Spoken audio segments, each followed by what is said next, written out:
So, Jeff, I'm going to start us off to hear from you because you are actively engaged in a constitutional amendment campaign right now focused on overturning Citizens United and passing the For Our Freedom Amendment. So can you tell us a bit about the work of your organization and why you think you can make this change through the Article 5 amendment process?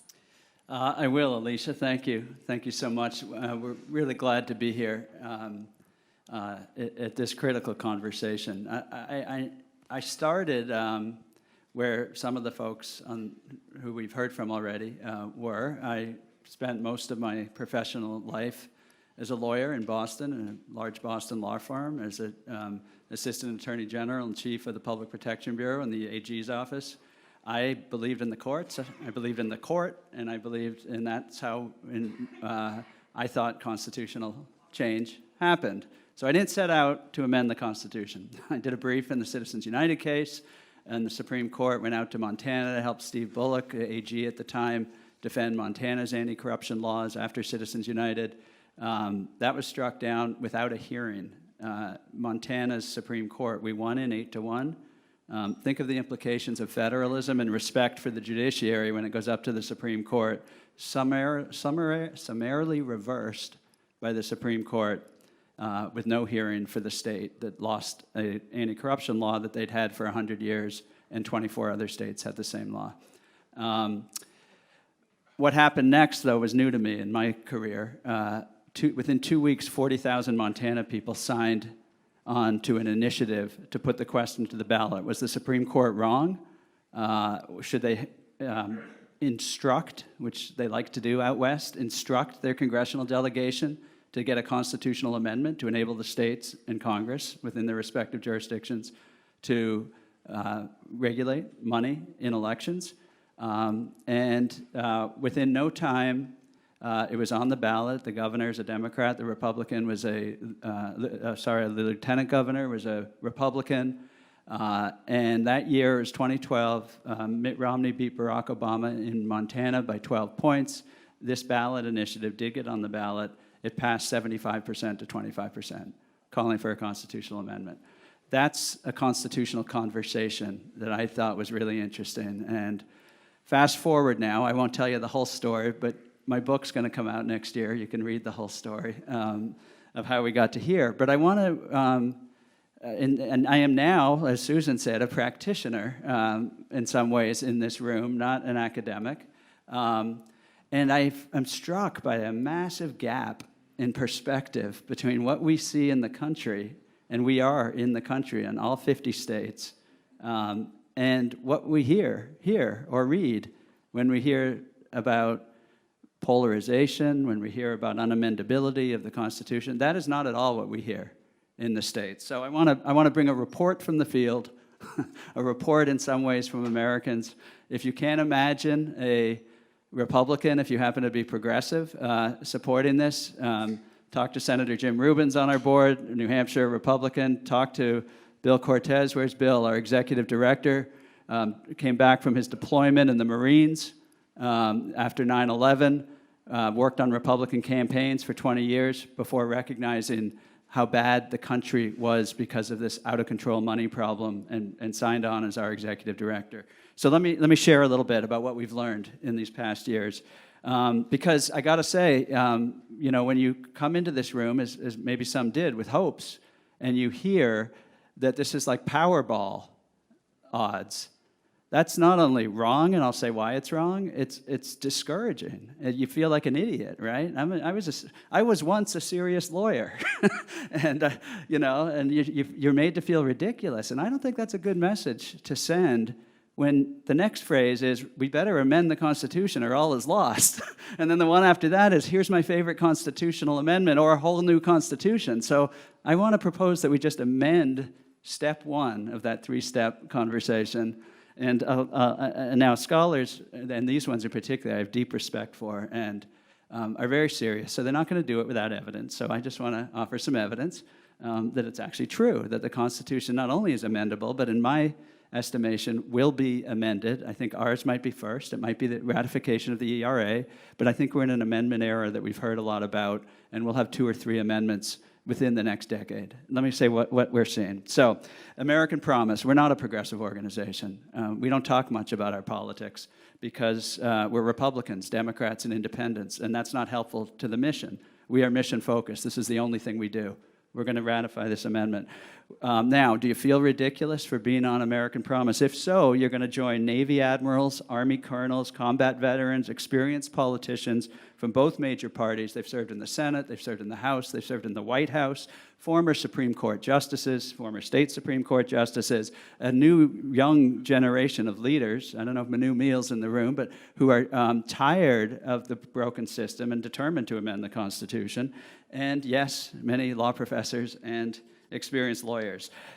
Millions of Americans have voted for this amendment already or signed up at AmericanPromise.net. So none of us agree on everything, and a lot of us have very strong disagreements about Second Amendment issues, Supreme Court, how to fix climate change, all kinds of things. But we agree on one really big thing, and it's that we're going to ratify this amendment. And if I could just read it.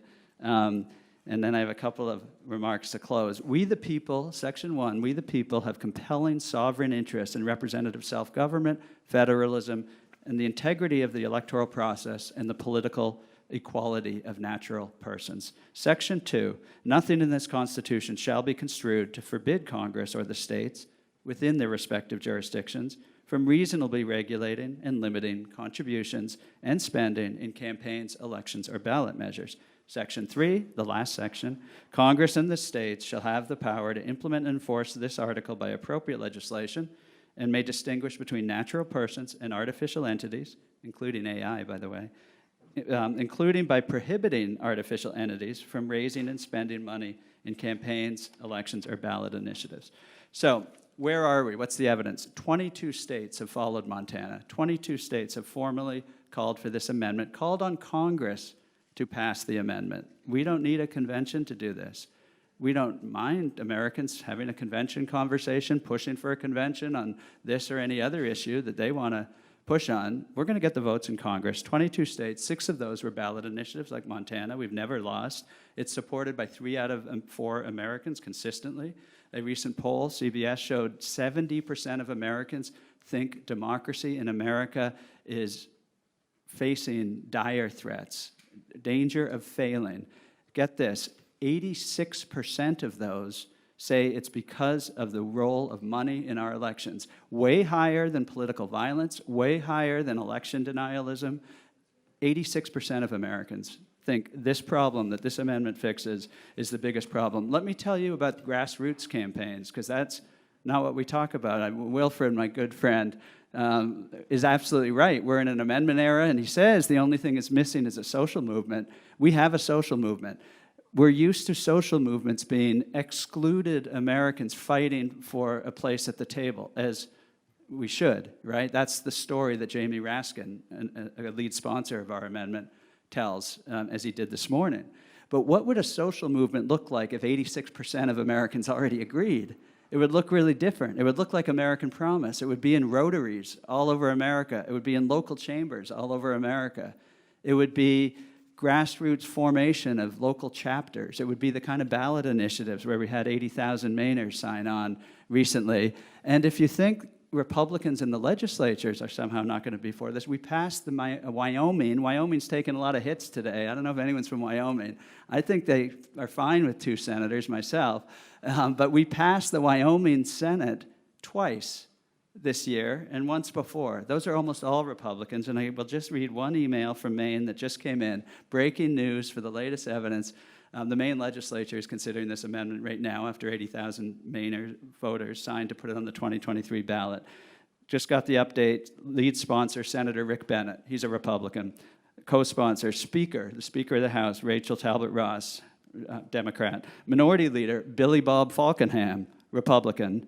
Lead sponsor, Senate President Troy Jackson, lead sponsor, and so on. I could go down the whole list, almost evenly divided between Republicans and Democrats. So let me just wrap this up, because I'm getting an energy vibe to my left here, by jumping ahead to my proposed amendment to the three-step dance that we tend to do sometimes. Step one is amendments are impossible. Step two is amendments have to happen or all is lost. Step three is here's my new constitution or here's my convention that will go bypass Article 5 somehow. So I think it's really great that we're having step 2 and 3. That's what an amendment era looks like, is when we're debating and arguing and searching for what will work, what doesn't work, what's a bad idea, what amendments. But why do we start with step 1? Why in the world are we saying, contrary to the evidence, but also totally deflating when we all say we want Americans to have this conversation, why start with impossibility? 14,000 amendments, take out all the duplicates, take out the ones that didn't get, as we have, 22 states, take out the ones that never had 200 sponsors in the House of Representatives, which we do right now, take out the ones that didn't have 50 senators supporting it, which we do right now, take out the ones that were sort of newfangled ideas or temporary reactions. This amendment was first introduced in 1987. Citizens United just accelerated what already was trending. So once you factored in those, and I hope the Amend project that Jill Lepore and others are working on to sort of do a database of all these, do a sort for that. And I'll bet if you sorted for that and some of the data I presented, we're probably down to 50, maybe 40, maybe less amendments. And let's look at those. And did they get ratified or not? And if we do that, I would suggest Article 5 is working just fine for the amendment that almost all Americans urgently want to happen right now. So thank you. Thank you.